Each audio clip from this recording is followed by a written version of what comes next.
Schedule change 2027 వరకు బస్తర్లోనే బలగాలు.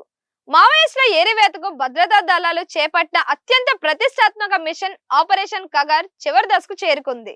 దశాబ్దాలుగా మావోయిస్టుల సురక్షిత స్థావరమైన అబూజ్మద్ అడవుల్లోని అగ్రశ్రేణి మావోయిస్టులను పట్టుకోవడం, పార్టీని లేకుండానే చేయడమే ఈ ఆపరేషన్ ప్రధాన లక్ష్యం.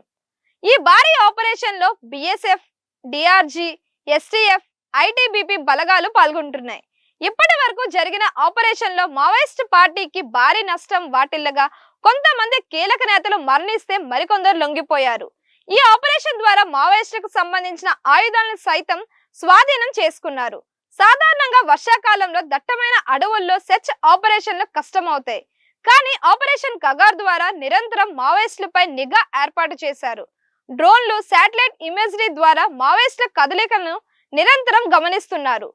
అడవి లోపల భాగాల్లో సైతం కొత్తగా పోలీస్ క్యాంపులు ఏర్పాటు చేసి మావోయిస్టుల సరఫరా వ్యవస్థను దెబ్బతీశారు. ఓవైపు ఆపరేషన్ చేస్తూనే మరోవైపు మావోయిస్టులు లొంగిపోతే పునరావాసం కల్పిస్తామని ప్రభుత్వం ప్రచారం చేస్తోంది. ఈ క్రమంలో ఇప్పటికే కీలక నేతలతో పాటు వందల కొద్ది మావోయిస్టులు లొంగిపోయారు. మిగిలిన వాళ్ళ కోసం పారామిలిటరీ బలగాలు అడవిని జల్లెడ పడుతూనే ఉన్నాయి. ఈ క్రమంలో ఛత్తీస్గఢ్ ఉప ముఖ్యమంత్రి విజయ్ శర్మ కీలక ప్రకటన చేశారు. బస్తర్ ప్రాంతంలో మోహరించిన పారామిలిటరీ దళాల్లో చాలా వరకు 2027 మార్చి 31 నాటికి ఉపసంహరించుకునే అవకాశం ఉందని తెలిపారు. కేంద్రం 2026 మార్చి 31 నాటికి మావోయిస్టుల తిరుగుబాటును అంతం చేయడానికి గడువు విధించిందని, 2027 మార్చి 31 నాటికి దళాలు వెనక్కి రావడం ప్రారంభించాలని నిర్ణయించినట్టు చెప్పారు. కానీ కొన్ని బలగాలు ముందుగానే తిరిగి వెళ్ళవచ్చు అని అంచనా వేశారు.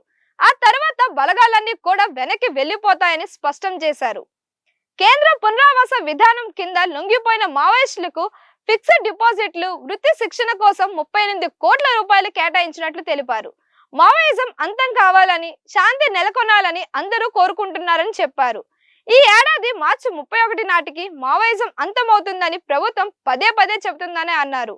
మార్చి 31కి ఇంకా 21 రోజులు మాత్రమే మిగిలి ఉన్నాయని చెప్పారు. మావోయిజం అంతాన్ని సెలబ్రేట్ చేసుకునేందుకు మార్చి 31 ప్రత్యేక అసెంబ్లీ సమావేశాన్ని ఏర్పాటు చేయాలని సూచించారు. మావోయిజం అంతమైన తరువాత బస్తర్ పూర్తిగా స్థానిక ప్రజలకు ఉపయోగపడేలా చేయాలన్నారు. Please like, share and subscribe to Disha TV.